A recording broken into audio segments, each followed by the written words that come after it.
Greetings, everyone. It is I, Countess Naravan Dracovin, your Lord and Emperor here at the Dracovin Empire, and welcome. We're diving deeper into tabletop once more, and today we're returning to the world of darkness and Werewolf the Apocalypse.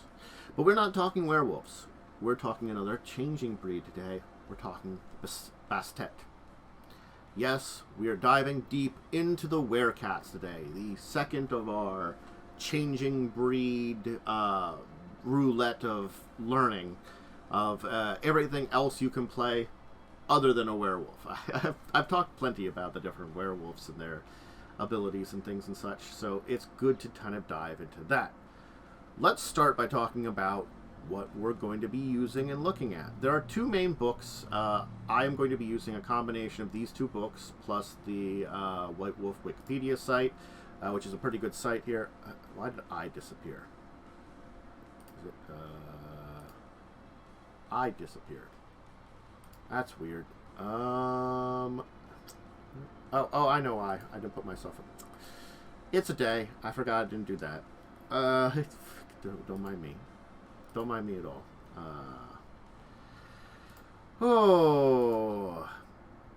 That's not the right one. I want this one. Where are you? What?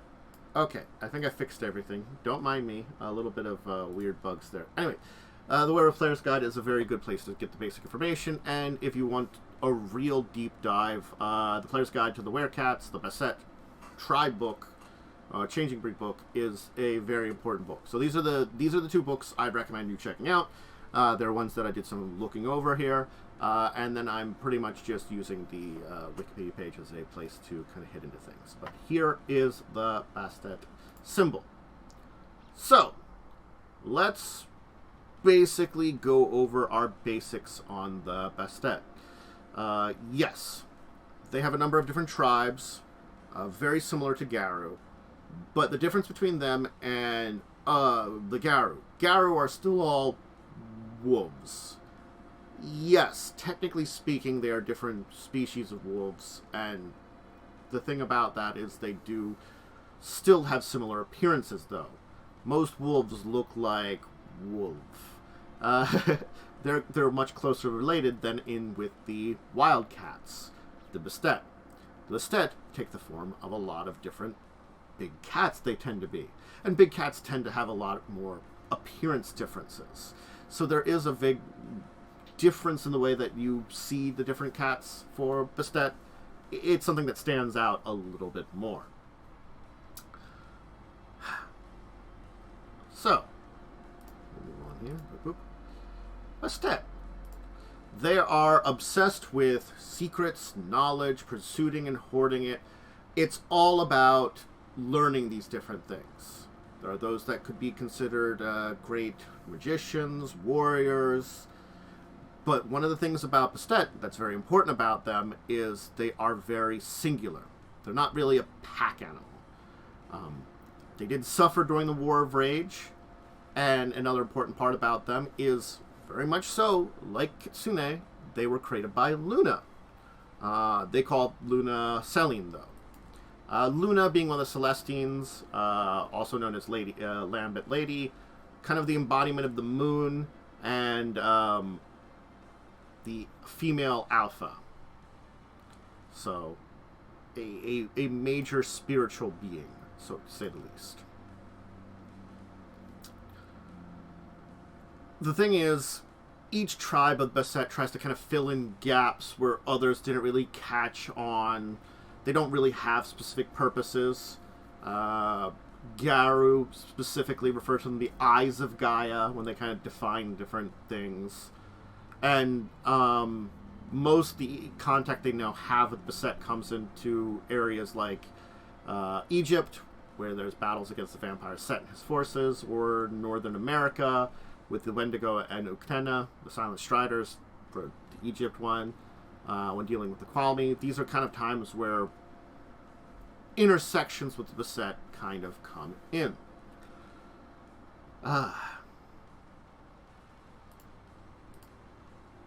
So,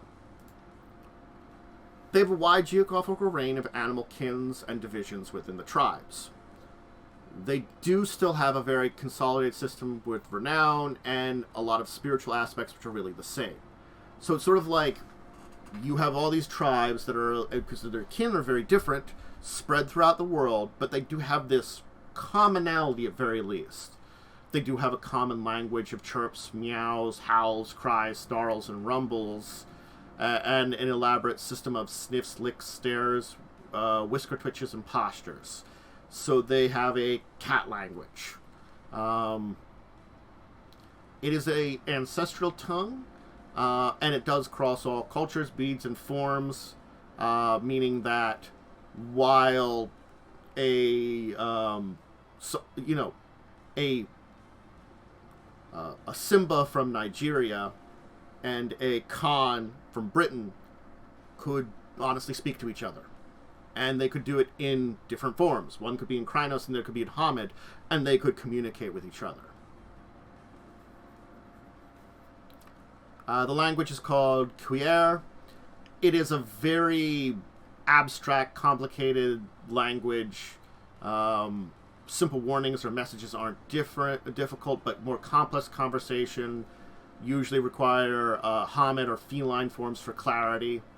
Bastet lore claims that it came from the virtual conversations of the First Pride and its subsidiaries, and passed on to new kittens.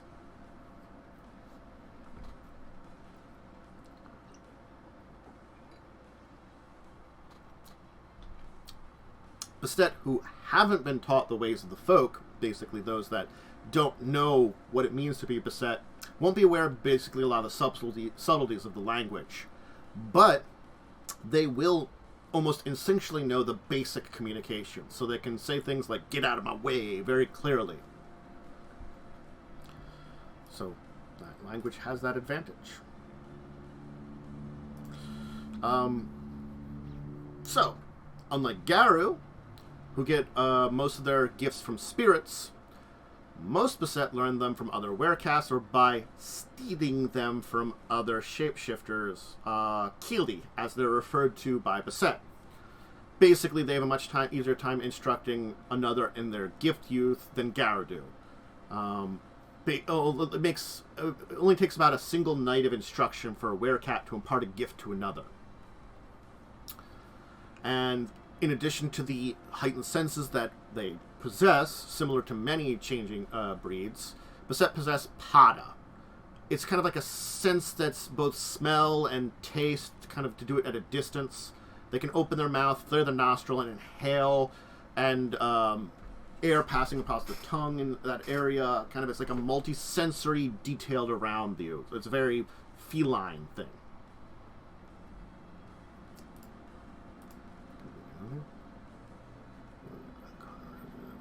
Okay. So, all the werecats have a Yava. It's a threefold tribal weakness. That's a very highly guarded secret of the tribe in question. Abuse of that could result in the annihilation of the tribe. That's the simplest way of saying it. Basically, it's something that's supposed to be hidden from all the outsiders, and it would have power over the clan or the tribe if it's revealed. It is a tightly guarded secret of Bastet lore, and only exposed under extreme circumstances, if even them. Things like, you have to consider this as telling an outsider your tribal Yava voluntarily isn't a sign of trust. It's a betrayal of your entire race. Most of them concern taboos or weaknesses, but the power goes beyond that. A supernatural creature that knows of it can find it easier to use their own powers against the werecat tribe, and so that could be a very huge threat there with that information. And by Selene's decree, the Luna's decree, this information can only be passed on with consent. No mental magic can pry the secret from a cat who doesn't want to reveal it. And torture can be a way to pry it out, because, it's not mental magic or anything. I mean, it's, they're still voluntarily saying it, But According to Bastet traditions, one who fails to keep Yava will be killed, and the one who act upon it will be ripped apart by hunting cats. There's no forgiveness for that crime. So Yava is a very important part of this entire thing. The idea of these threefold weaknesses. So, there are breeds, similar to most of them. Homid, Metis, Feline. Homid, of course, those Bastet, Bastet. I gotta say the name right. Bastet. I'm trying to, change it.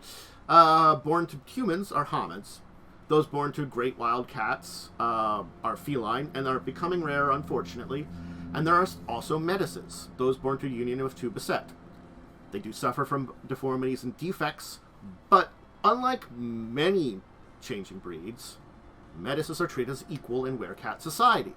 So Metises are a thing that... Oh, that picture is immensely large. I just realized that there. There we go. Now, werecats don't have auspices. They rely on Pryio, which is moon favor, to determine their place and how cats approach life and handle challenges thrown their way. It's the time of day when a Bastet achieves their first change. And a Pryio can shift of the Bastet undergoes a severe life change. So something severe happens to them, this can shift. Daylight, of course, is the one. Direct and open, they tend to be diplomats, warriors, lawgivers, protectors. Twilight is questioners and seekers, who tend to be detective, lawyers, spies, and mystics. And night are withdrawn and reclusive, tend to be assassins, scholars, scientists, or practitioners of dark magics. Similarly, they have 5 forms for this one, 2 of which incite delirium. There's the Homid, the regular human, the Socto, the near human, Krynos, the human-cat hybrid that incites a dampened form of delirium, Chatro, the primordial cat form, which incites full delirium, and Feline, the regular cat. Those are different forms. Did I have one here? Yeah. Let's talk about the different tribes. We can start, of course, with this one here, as I am displaying, the Bagahira. Also sometimes known as the Children of Saram. They are Black Panthers.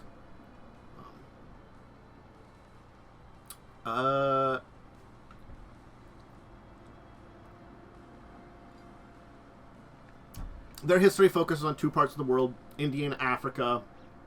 In modern history, it's been a lot of... They're basically split between those 2 areas. Again, when I talk about the organization, they have a similar organization to most ones. I'm not going to dive too deeply into all the different tribes and groups here. But I will reveal all of their Yavas, because it's a kind of interesting little bit about each of them. And you can know about them if you're playing them, and if you're not playing them, you won't know these things. You as a player might. Your character won't. So their Yava are Bagheera sleep deeply during the new moon. Once they slumber, nothing short of violence can wake them. Make a trail of salt. A panther will follow it from beginning to end without stopping. Blessing a leopard's play with Abahaya, a hand gesture meaning protection, will force the cat to flee unless his rage is just. So, yes. They're interesting there. But those are basically the Black Panthers there. They do see themselves as the lawgivers of the cat kind. They really don't manifest that fully. They feel as though, when Gaia created them, that was their role. So they do have a keen sense of justice, righteous spirit, that still exists within them, even though they really didn't become these lawgivers. So there is a lot of mystic insight and ferocious temper to them, too. Anyway, that's the Bagheera in a nutshell. Because we want to, talk about all of these. Maybe we'll dive... could we dive a little bit deeper? We can talk a little bit more, I think. I guess we'll talk a little bit more about them. So, yes. black fur, though some do have yellow, brown spots instead. The blacker fur line is truer in women than men, while there are yellow leopard genes which do come strong in males. There are tricolored markings of the clouded leopard of Southeast Asia, though they're very rare, and that favors neither sex.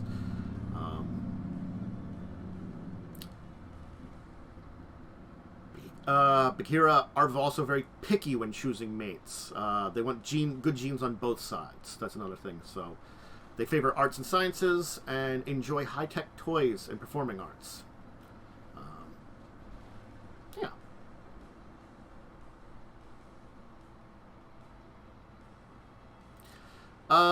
During the War of Rage, the Bagheera remained one of the few Bastet tribes to maintain stressed and scarce ties to the Garu. So they did kind of remain there. And, the threat of Pentex is still in their wilderness. So, yes. And they do remain in touch with their elders. Respect ice of even though, unless they get a summon to, create a war party or something or join together, they usually don't see each other. Now let's move on. That's a little bit more information. We can hit up that. Let's talk about the Balam, the Were-Jaguars. So, mainly in Central and South America, of course, where Jaguars are at, and favor their ancient heritage. There are some Amazon warriors that adopt modern weapons to wipe their foes off the earth. They are very wrathful. They're temperamental, hardy, xenophobic. What they don't like, they will very well attack. And they don't like much. They are the most aggressive of all of the werecats. They're either born black or yellow, very much so like the Bagheera. Black jaguars tend to be women, and both colors claim strong birthrights, though. Black cats command the power of the moon, while brighter ones carry greater wrath in their hearts. So, you're colored different. You're not the black variety. You're just more wrathful instead. So most come from South American stock. Mayan jewelry, Incan body art, and Incan modifications are very favored. Archaic clothing. Nearly all of them have their teeth filed to sharp points, even in Hamid form. Very few are Caucasian. And again, they do favor archaic weapons, but modern firearms do draw them in because destructive power. So their Yava are demons feed the wrath of Balaam. Send one against him, and he will range into madness. Burn the heart of the Jaguar, and you destroy its soul forever. Jaguar feathers hold great power. If you find one, burn it by the great cat's face. Once it is ashes, the Balaam will die. These are just so interesting weaknesses. So the Balaam have a lot of ancient place and folklore in religion in the native people. They're very connected to that in that way. Olmecs, Aztecs, Mayans, Incans, they're all kind of connected to that. The Spaniards did a number on them in their societies and stuff like that. It was a thing. It's one of the reasons that, you don't see a lot of Caucasian Balaam is the distrust of those that would be of more European stock. There is that culture, but there's also this anger and bloodshed and stuff like that. A lot of their rites and practices, they've got melancholic songs, devoted prayer to ancestors, hallucinogenic vision quests, all that feel very similar to these South American people that once were connected with them a lot more. They've got this rich heritage, just so much anger. And, you know, they still battle for the Amazon, and they're still there.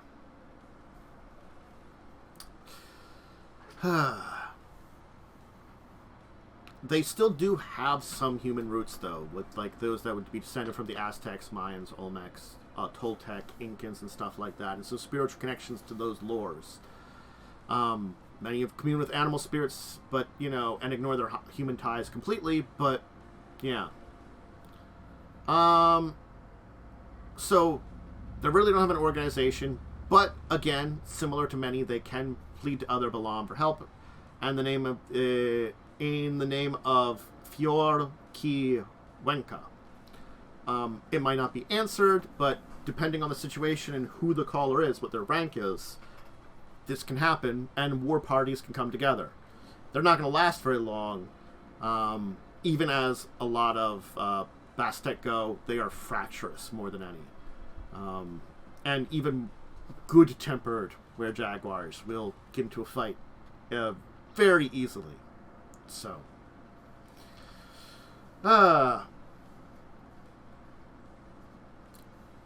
family is important, though, from whatever humans or cats you come from. You know, so it is a very important thing, and that is another thing to say. And they do revere the spirit world, too. They're very closely tied with the spirit world, regardless of their bloodlust. That's the Balam.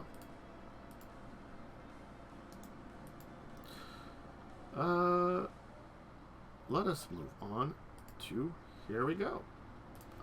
So, these are the Bubasti, known as the Shadow Cats, the Werecats of Egypt, of Kyphur, the Kyphur. They're very shy and very secretive, but they are the most social of the Bastet. So they tend to closely work together and for most endeavors.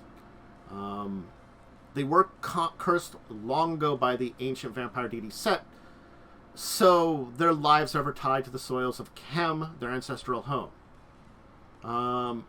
It is said that if all Bubasti of a given generation leave Egypt, the generation will be the last. None know if this is true or not, so no one tests it. Like all Bastet, they have a Yava that they're connected with. These are so guarded that even the Tekmet, which I'll explain what that is, don't even know. You have to be the second rank for Bubasti for that to for the Yava to be revealed, and it involves blood oaths to the keeper. When all immortals of the tribe are slain, the tribe itself will die with them. The black soils of Kem is forever tied to the tribe. If all Bubastian generation flee the land, they are the last of their kind. Bubasti are always hungry. No amount of food or drink will cease their cravings. They will always eat what is put before them. So, yes. They trace back their lineage to Kaima, the original guardian of the lands of Kem, under the grace of Luna, and the Kyphur cats. So, yes. When Osiris and the vampire Set showed up and their feud happened, yeah, it didn't go well for them. They did kind of join with Osiris against Set, and, you know, the Silk Striders were also in with all that in kind of encounters there. So, yeah.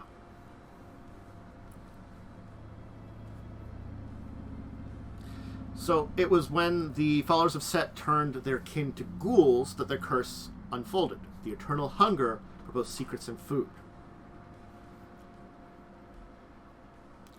So, Bubasti maintained they were charged with their, from their creation with the task of guarding the mystics who walked among humans, ensuring they did not fall into temptations of Ashura.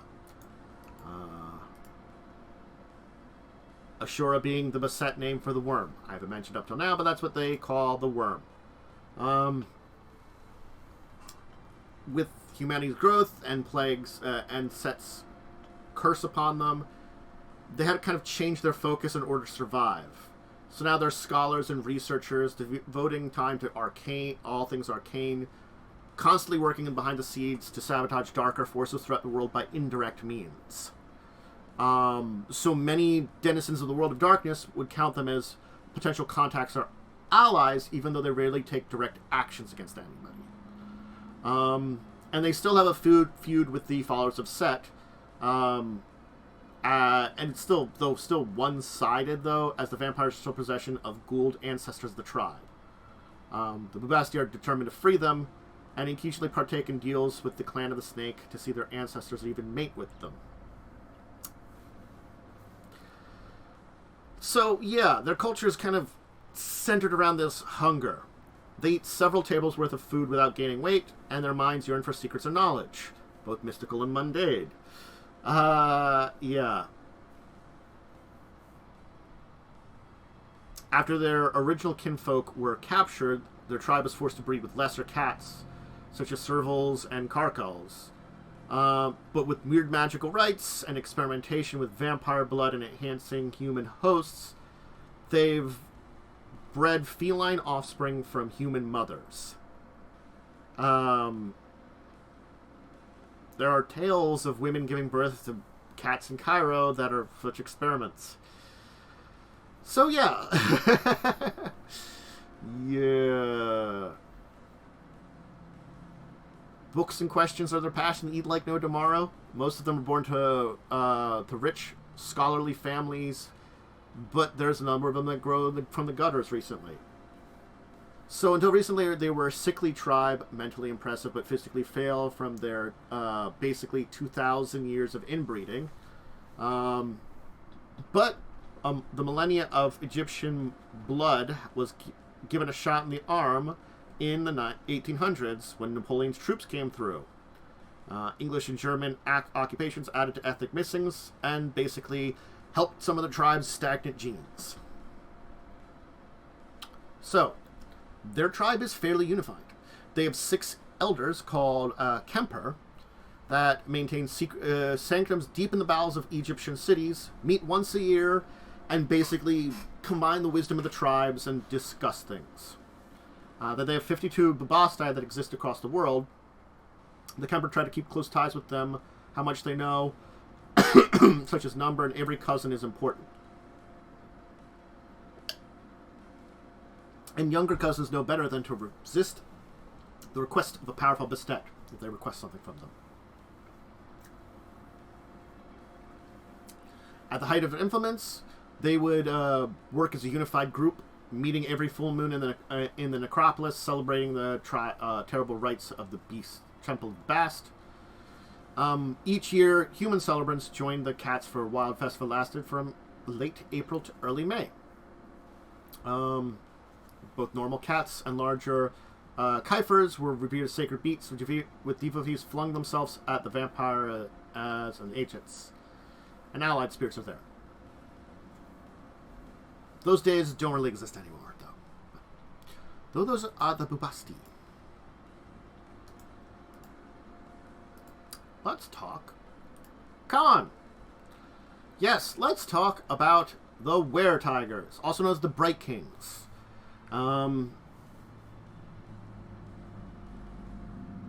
There are corresponding terms in the Middle Kingdom, the Tora no Komo, Children of the Tiger, and the Hurin, Tiger people. So they're one of the ones that does connect up with the Middle Kingdoms and the Asian shifting breeds and and supernatural creatures. Excuse me. So, they're noble and honorable warriors, encompassing a stunning example of what the Philodox should be. They see themselves as the bulwark against the darkness, Gaia's most perfect creations that are obligated to protect all who are lesser.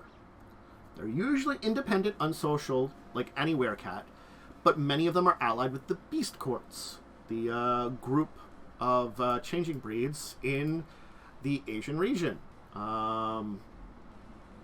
Basically, a cross-species alliance are rare, and this is one of the major ones, the Beast Courts. So, yes.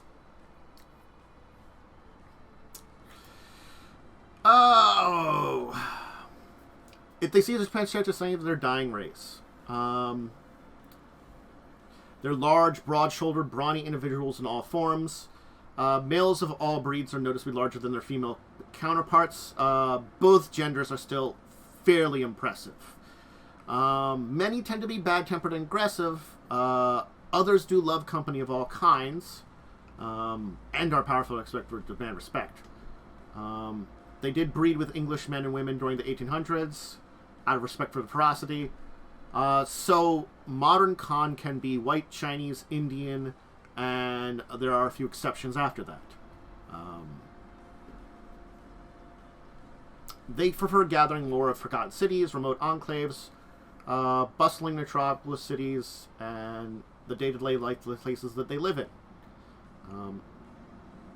And they are definitely seeking secrets that could save their kin. Boons to all shapeshifters.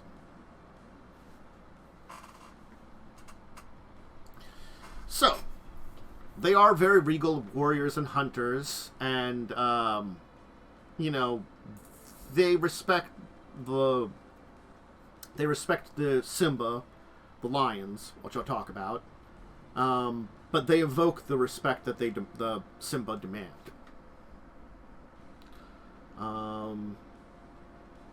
They are traditionally from the mountains of Tibet, Siberia, China are the main areas that they kind of come from, learning subtle magics and martial arts.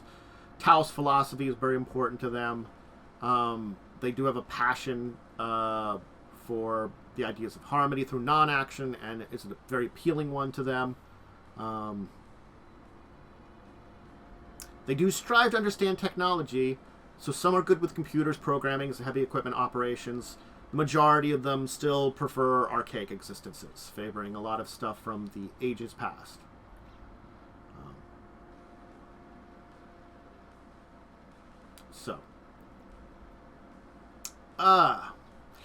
A warrior's rage is his curse, and his curse nearly undone the Khan 4 times. The most recent was nearly the last. 4 great wars between the Khan kings have nearly decimated the race.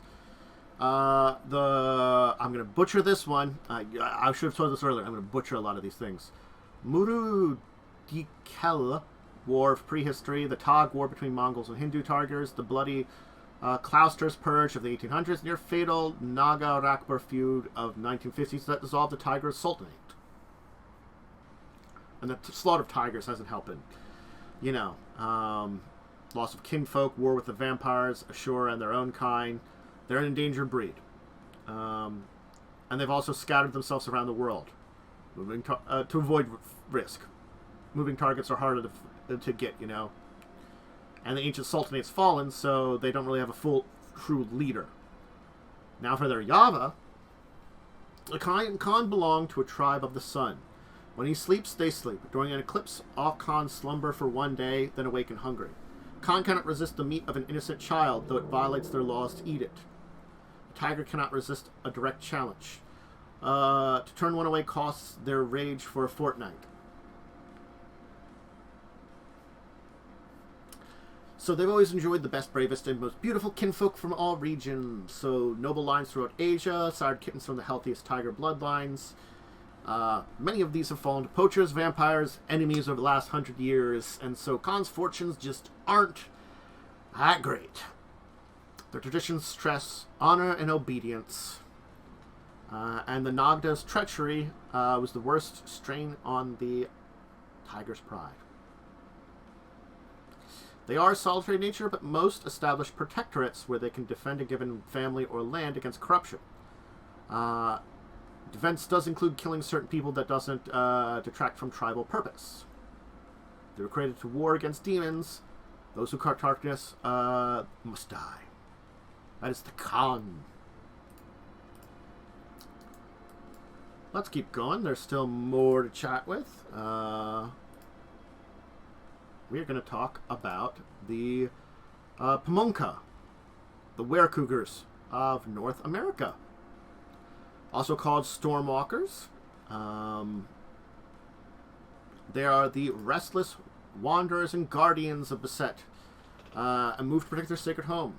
And they have a Yava like all others. I can start with that for this one.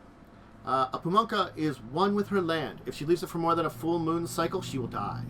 The essence of poisoned land, toxic waste, radiation, sewage, is deadly to to Puma. Immense him in it and its toxins, and he will perish. All beasts fear the Puma.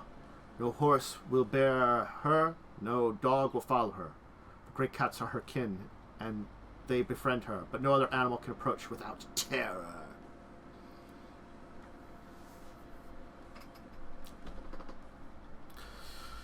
So, yes. Pamunka once shared their lands with many other tribes of Bastet, many other Kili as well. Since the War of Rage, though, they've walked alone. Their tribe was hurt considerably. Guy never intended the Werecovers to function without the support of other Bastet, and they're not terribly well equipped to go alone. They managed to make do with the aid of America's other native shifters, but the near genocide in the Second War of Rage and humanity's war on the Predator effectively removed even tenuous support. They have joined forces with the Western Garo in order to defeat the Storm Eater. Many Pamunka either have fallen either to the Wormcomers or to the Awakened Banes. They're bitter, confused, angry. They want to serve Gaia, but they also want to keep their pride and dignity. The lucky ones forge ties with Garo of pure tribes, or even with Mokle and Gruul, but most just wander aimlessly fighting Banes and the Worm. And, as long as no one can wound their pride too terribly. So they travel from place to place looking for worm taint, fighting it. They meander. But it's only restricted to the Americas. No Pamunka would ever leave the continent. They do spread stories and lore wherever they go. Typically great deeds, whether Garo, Pamunka, or anyone else that tickled their fancy, who shares campfires with them and they're interested. Most of these stories are bitter tales, though. And hey, Blaze.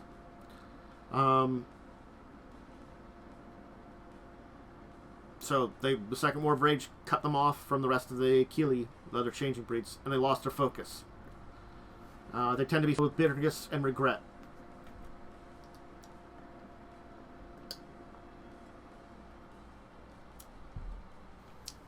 So, with shit going on in the Amazon and a lot more feline kin reestablish itself in North America, the Pamunka begin a more active role in the affairs of the Kili in general and the Garo in particular. They've become involved with things like native rights movements to wars against Sabbat vampires, and they're actually happy to find that Garo typically glad to receive their help. So for that matter,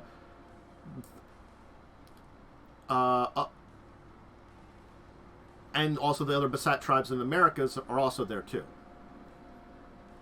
Aiding the Qualmy in their efforts to protect Alaska's great Arctic National Wildlife Refuges against Pentex was a pretty big one. So they formed close ties with the Gruul, whose recent reappearance has taken many of them for a good omen for the future.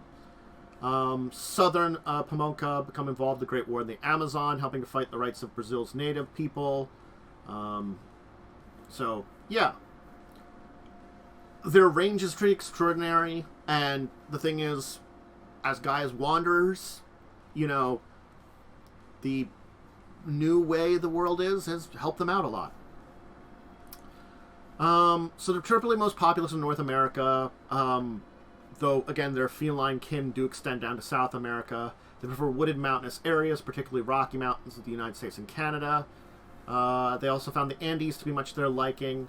They don't mind sharing their territory with northern cousins, particularly since they rarely stay for long and always respect the territories of those they encounter. So they don't really establish territories on their own, preferring just to wander. They tend to choose a human kin from a Native American racial stock, but the tribe is so loosely knit that there's more of a general trend. They're pickier with their feline kin. Those born to Florida pounces will find other cats in that population when it comes to mate. The same can be held for cougar populations ranging from Rocky Mountains and down to the Andes. They have no organization also. They're very isolationists. They're, in fact, the only changing breed in existence whose members are most likely to encounter other changing breeds than others of their own kind. Cubs have no really way to advance in rank or learn about Gaia and their role in protecting the world. Some Triad elders, as they are quite concerned about this and are working to establish rudimentary communications with their fellows. But because of their independence, it just goes slowly, trying to just build something back to what was once lost.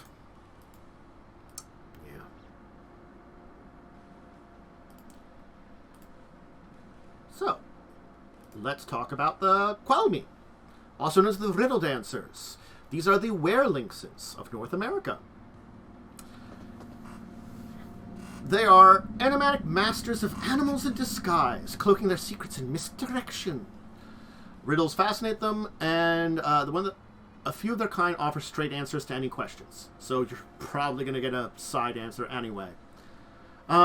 If you've got a literal mind, it's fruitless and infuriating to deal with them. Yeah. And they, in a similar manner to the pranks of the militia, but only more serious. Sorry. So they have a Yava. The power of the Lynxes lies in her riddles. To unravel them is to undo her magic. The Qualmy share a soul with the salmon. Poison the salmon, you harm the tribe. No lynx can speak the truth about her parents. Confront her with their names and faces, and she'll be confused for days. They see beyond appearances, low hypocrisy. They most see right through deceptions and punish liars with tricks of their own. They are slow to anger, but their rage takes a slower path than simple violence. They punish sites by setting magical traps and spiritual lures. The gold prospectors and 18 all found themselves buried alive in shimmering dust and were tricked into shooting each other by phantom voices and paranoid dreams.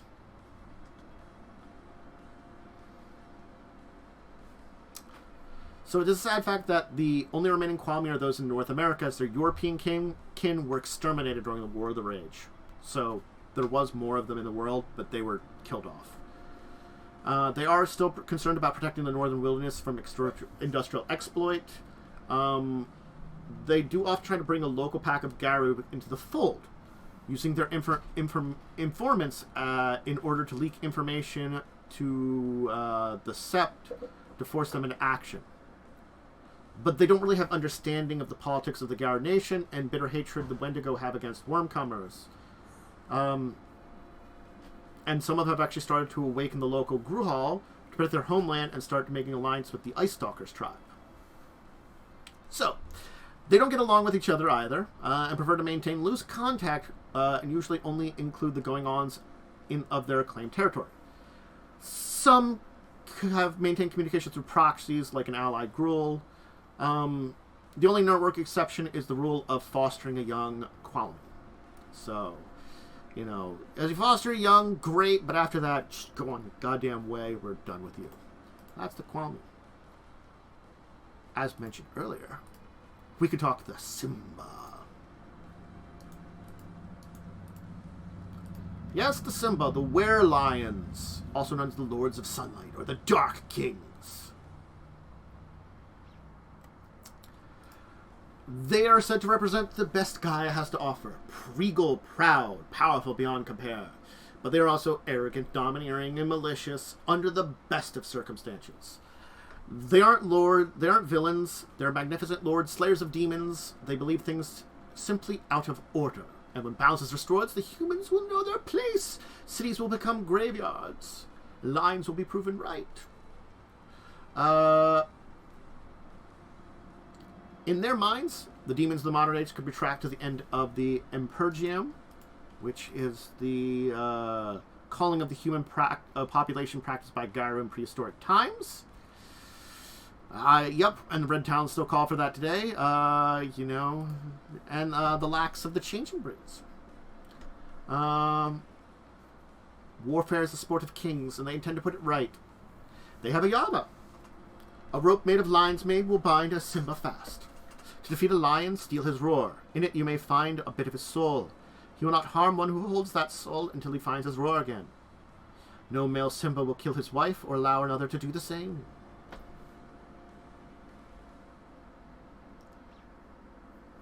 So, Simba believed they were created to rule their brethren. The antisocial Bastet almost universally reviled this entire thing. So they're kind of created as rallying points or leaders of their kind.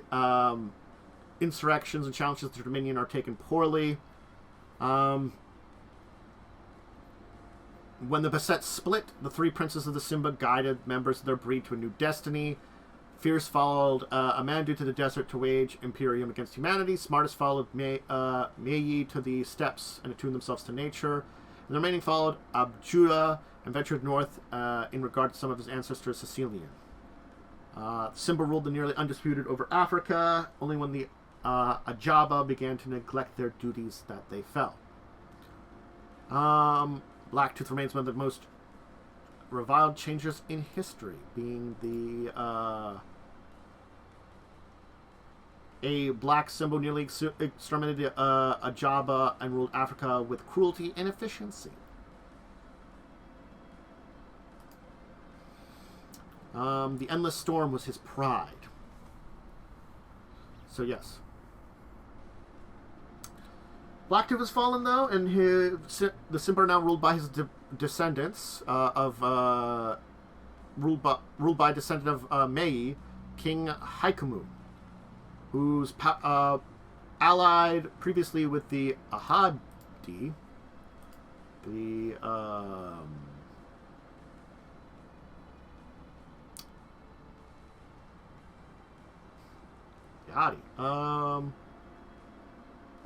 the multi-group of Fera in Africa. Sorry, okay. He is facing ancestral hatred of the Simba, who supported Blacktooth, the Ajaba, who went to exact revenge against the Lions. So, you know, the thing is, when Blacktooth fell, a new, basically better king, better rulership of the Simba came in and is trying to repair a lot of the damage that he did. Yeah, but, yeah. They are one of the most social tribes of the Bastet. They absorb their loved ones, watch their camp from very closely. The central organization is the Pride. Each Pride has one Moltolo, father, or dominant male, and several Kiri, wives, and Uana, young hunters. Smaller provides defer to larger ones, and may owe allegiance to Chakuva, the High King, like Blacktooth. Every pride will have more females than males, and is usually a mix of feline and human kin to assure healthy progeny. Children and kittens are raised within the pride, must constantly prove themselves to survive. Strong prides rule over weak, despite having no formal organizations within pride. Everyone heals the pecking order out of respect and dominance. Body markings, tattoos, neck extensions, scars, painted designs are common markers, particularly among aggressive Amandu descendants of Aman. Hide.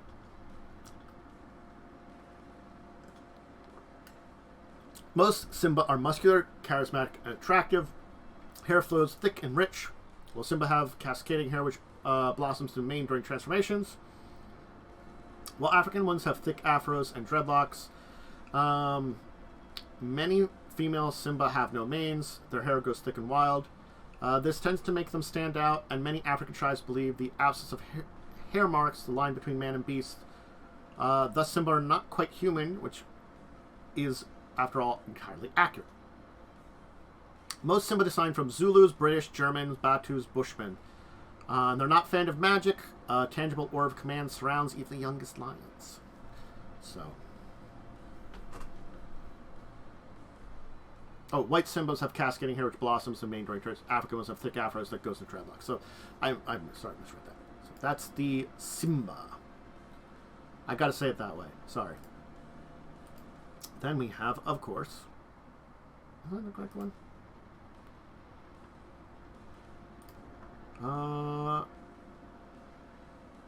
That's not the one I chose, right?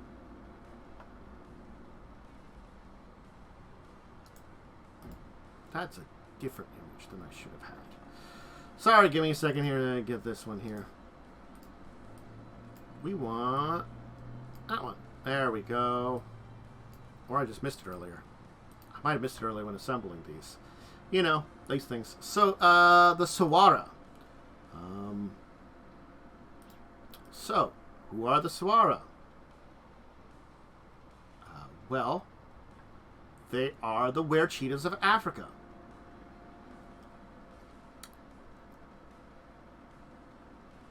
Sorry. Also known as the Silver Folk. They have a unique link with the Umbra.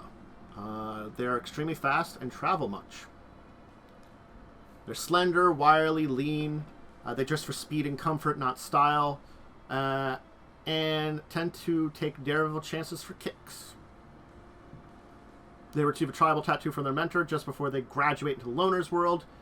It's usually in an obvious place: bicep, shoulder, shoulder blade, face, depending on the person's human culture.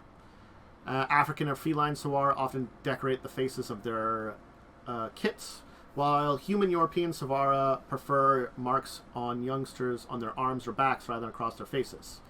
They sport very little jewelry, it gets in the way, and usually what they adore themselves have spiritual significance, and they do. Anyway, they tend to be long-limbed, lanky, short hair, nervous hair about them. In chatru form, their fur occasionally has a striped king cheetah morph running through it, which is a sign of good luck.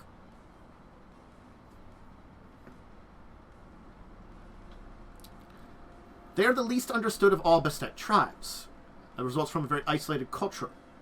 They are the only Bastet breed that can step sideways, allowing them to travel the realms to the Umbra, that their brethren are unable to reach. Some speculate as a result of the very strong relationship with Luna that most of the Sawara revere.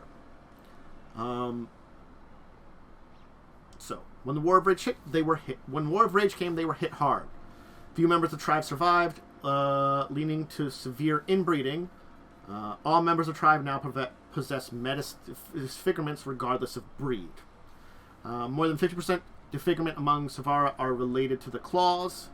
After the war, they had to constantly move due to predation of Simba and Ajaba, and who consider the Sawara traitors and cowards. So they don't trust anyone outside their tribe to this day, and they're very xenophobic. Like the Pamonka, they're loners and wanderers, how their territory extends across the whole world and beyond. This well-traveled outlook tends to feed the cultural paranoia rather than dispel it, which makes only superficial ties to the outside their tribe. After the fall of Blacktooth, many of them allied with the Ahaji.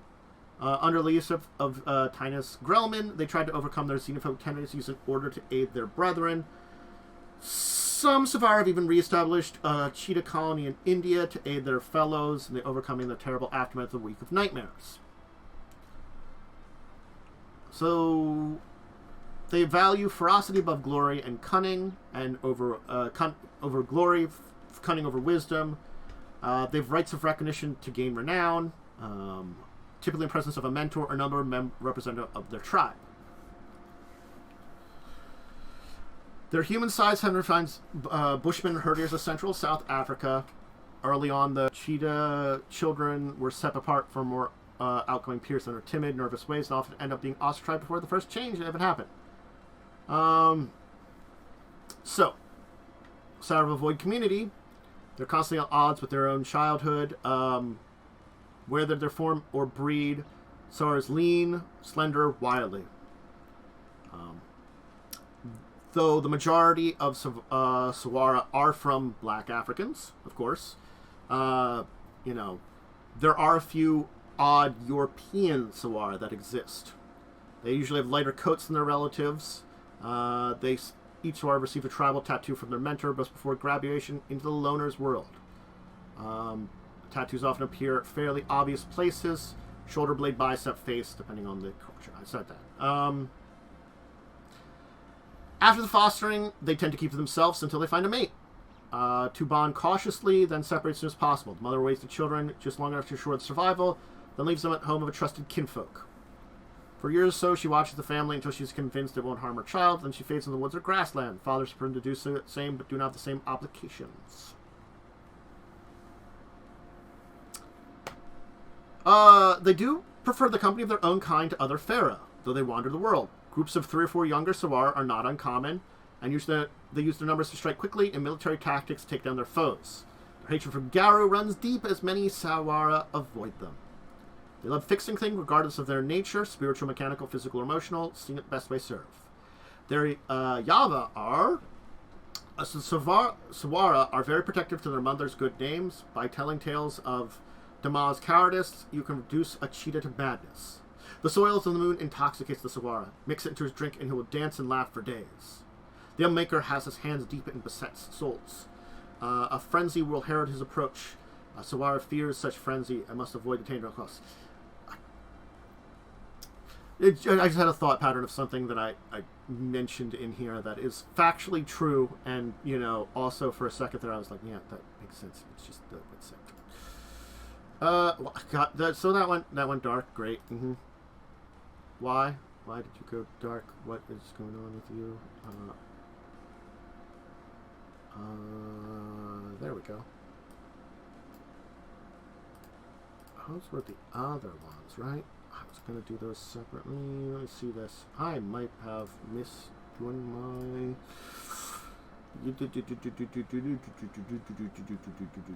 Okay. Do I have it? I do have 2 more to talk about. I do not know if I have images of them, so maybe I'll just use that one. I got images of that. Yeah. Sorry. I forgot. I did miss a few of these, but we can quickly get this one at least. So let's talk about. There are still 2 more groups to talk about. 2 more Bastet bloodlines. Because originally there were 9, there was a 10th, but the main one that we're going to talk about here are this one here, Silesians. They're technically a hidden tribe. So they were Fey-tide werecats of Europe, and they've most died out hundreds of years ago. What remained was further decimated by Black Spiral dancers. Only a handful are left untainted, probably at least equal to those that are left over that have become Hellcats now, which are a worm-tainted group. Because the moot of the Silesians Bastet in Scotland was taken. The moot being a gathering, and when that moot was basically attacked, the Silesians were mostly captured and taken. So let's talk about the Silesians briefly.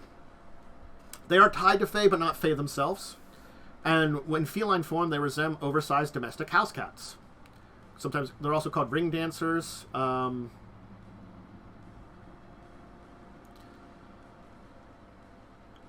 They have a Yava, and it was once explored by the Lords of Fairies to enslave them. So they actually, unlike other ones that have 3 Yava, they have 4. So Silesian fear the touch of cold iron. It burns them like a brand. Reciting Silesian's name backwards 3 times causes them discomfort. Reciting it 6 times and they will die. The sound of a silver bell or church hymn strikes the Silesians deaf for 3 days after.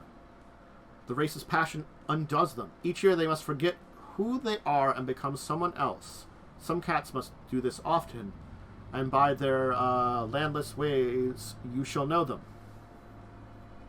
So they trace their ancestry back to the mainless lines of North Europe, and were discovered a cousin of the Simba. The war of Rage destroyed their kin, and the survivors pledged themselves to the Lord of Fairy, basically enslaved them effectively with the mercurial mannerings and the weakness of cold iron. Again, they were said that the Great Witch Purge caused them to die out in the 15 to 1600s. They went underground, escaping to Arcadia. They danced with good folks and demons alike, led humans along with festivities. Fairy lords enslaved them, witch hunts birthed them. Some sailed to Americas. They were but a handful. The Silesians won't dispute that claim, though, when some calls them a dead group. The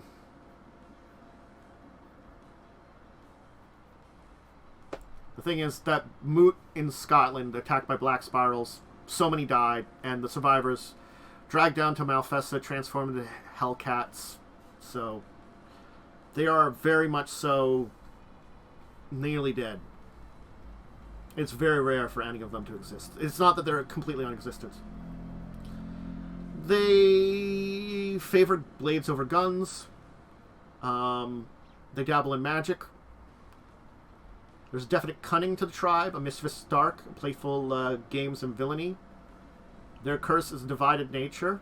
While most affect a pyro, moon favor, which indicates over the Persers, they shift pyro unpredictably. Pryio. So that's another thing about them. That's Slacian. And we will mention, which I don't really have an image of, because I don't think there really is. Is there an image of? No, there's really isn't one. We'll just go to the next image then, too. We can just use that one to talk about it. Boom! That's not the next one we're going to talk about, but we'll use this image as a background. We're talking about the Kahar. The Kahara. The Were-Sabertooths. They're the first tribe of the Bastet, and they are extinct. They had strong ties to the Mokle and Mahembe.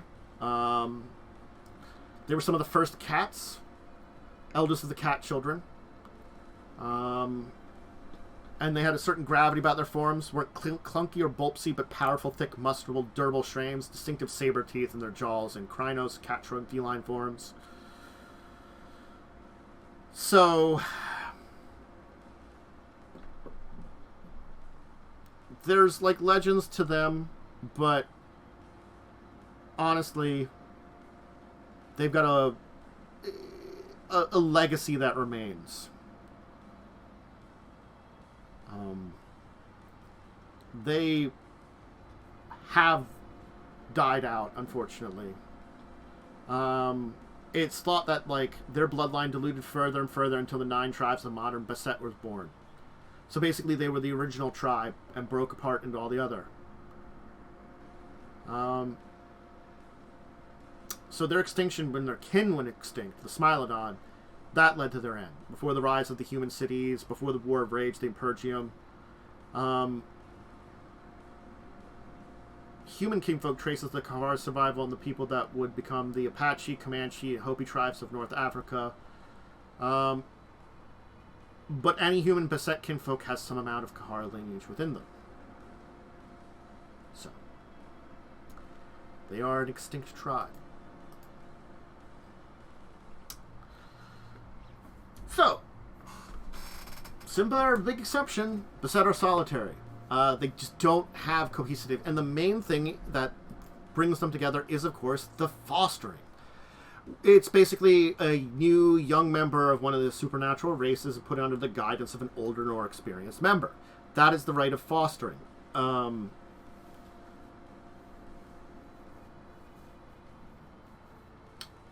Werecats generally judge another of the folk on his or her individual merits.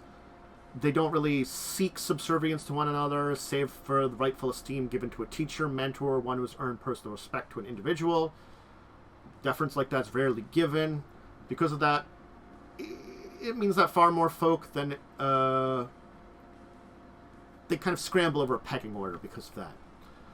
They do hold honor dear, but it's to honor oneself, one's word, one's kin and kind to the earth, and one's secrets, not rank or prestige. Now, Basset can form temporary prides. Again, Simba have their own organizations, but other ones can roughly bring a hierarchy together. Spiritual allies called Jamek do assist them to perform some kind of cardiness to their werewolves ones. Vampires and wizards, aka mages, can join Werecat quests. Even hated Garu can serve a purpose at some of these times, when a quest is needed to bring together. Werecat-only groups called Takala, a pride that everyone puts their differences aside to accomplish a common goal, is something that can form. Takala members usually pick their leaders through mutual respect and consensus. A really powerful Bastet occasionally seizes control of such prides unless their subjects are Simba. who accept leadership more gracefully than other cats do. Because Simba understand leadership and hierarchy. But when the hammer falls, such dictators find themselves alone. And again, Takla are still temporary, werecats aren't team players. And we have one little last thing to talk about when it comes to Bastet. Use this one here for an image. Their hierarchy. They still recognize a hierarchy. It still denotes an authority that would be among more among Garu than anything, you know, or others. It does not denote absolute authority as it would Garu. Garu's hierarchy denotes authority. This is rather a polite deferment or acknowledgement of experience, is what Bastet hierarchy is. Their titles have social meetings outside the rank. If you are rank 1, you are to Kemet, little one. Usually then an elder cat will address a younger one like this. Rank 2 is a Ka, a truth chaser. And it's also an honorific between a set of equal rank. So if you are at both rank 4, you will still use a Ka to each other. Tilao, accomplished friend, is a respected title to address denoting experience and accomplishment. So again, though these do respect ranks, these terms can also be used outside of ranks. Rank 4 is Ilani, wonder favored. It's a title used when flattering another Bastet. And the rank 5s or 6 are the Bon Behet, respected term for an elder. You also use it to greet a host when attending a Tagirium in a foreign land for the first time. Tagrim. When Bastet meet, it's a Tagharium, a neutral meeting on grounds sanctified by rituals, protected by spirits. It's to settle dispute, share information, and oftentimes brag. Now, they have a code of conduct much similar to the litany that Garu have. This code of conduct is called the Kurush. There are basic principles to it. Honor yourself, honor your word, honor your kind and kind, honor your earth, honor your silence. Effectively, what it means is, like, honor yourself. You know, we hold magic in yourselves, our hearts and spirits. To dishonor oneself is dispose the magic inside of the skull. You know, it's sort of like, keep yourself honored. Purify yourself. Seek cures for sicknesses. Wash yourself. Raise the deformed ones we bear and cleanse the souls with ceremony. Honor your words. It places that, the Bastet are the wisest of the changing leads and come from places of respect and meaning of honor.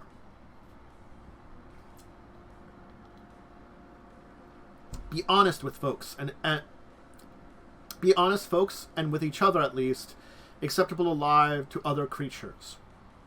It's basically be very honest. Be definitely honest with each other. If you do have to lie, lie to other creatures, because they're not blood and bound by our laws. Honoring kind and kind. We remember the kinfolk who keep our kind alive. We respect our cousins and other tribes. The great cats are more precious than our human lovers, but both of them are blood related. All Bastet are sacred to the light of the moon. It's important things like that. Honor the earth. We are children of the moon and earth together, shaped by our fathers, sired by our mothers, suckled by the teats of Selene and Gaia as one. Of course, honor silence as we keep our secrets, our fates that depend on silence. Each of us bears the hidden doom of our own people, and we know the cost of betraying the trust. So yeah, it's the law about the Yava. So that's the Bastet in a nutshell. Yes. The werecats are an interesting one, with very interesting weaknesses. And, again, there still are technically 9 tribes of them, and I've talked about all the different ones and how they are very interesting and unique. And they certainly have suffered a lot over the years, and many of them have found themselves weakened. But many of them also find ways to keep strong. And the idea that they are interesting, basically, knowledge keepers, secret keepers, pursuing and hoarding knowledge, but still finding various other roles too. It's sort of like this side thing. And yes, you know, their interests and their differences make them very creative, and the fact that they kind of see this connections to Gaia and Luna and stuff like that, and are they finding better places in the more modern world? Yes and no. There is like this resurgence to keep species alive, and certainly the avoiding extinction for a lot of their animal-based kin has been major for them. You know, it has been things for, like, you know, oh, keeping tigers alive, keeping lions alive, panthers, jaguars. This support has been heavy in helping start to maybe have some resurgence of Bastet. And it's always interesting to look at their heritages, because the fact is so many of them do have these connections to worldly travels that a lot of other changing breeds maybe don't in a way. Certainly, some of their tribes are very sedimentary, but others, you know, because it's the same thing with, like, Garu, yes, you're basically, because they are very, I think it's, they're less worldly yet still worldly. I think that's the way I want to say it. Garu, because they're a lot of them, werewolves basically, they're all around the world, they can have all these global connections, they have the strength. As a group that doesn't have a lot of numbers, they still can have worldly connections because the world is big, and still work with it and understand it. It's interesting that way. But I'll leave it here. There are more changing breeds to talk about, more things to talk about in Werewolf and World of Darkness. If you want to see more tabletop stuff, I stream this tabletop things every Tuesday, Thursday, Saturday. Tuesday and Thursday at 1 p.m. EST, Saturdays at 11 a.m. I also put these up on my YouTube channel, usually a couple days later. Link in the description if you're on YouTube. Hi, YouTube. I will have you up there. Following's good on Twitch, subscribing on YouTube, commenting, liking there, showing up and saying something here. Hello, Dr. Swibbins. Nice to see you there. And I think that's about all the support. And I do other tabletop stuff and other gaming stuff on both sides, so, you know, check out all my stuff that I do online. And Discord, Twitter is good places to see my, like, brain farts and things. So, more stuff coming in the future. Until the next time, though, I bid all of you farewell.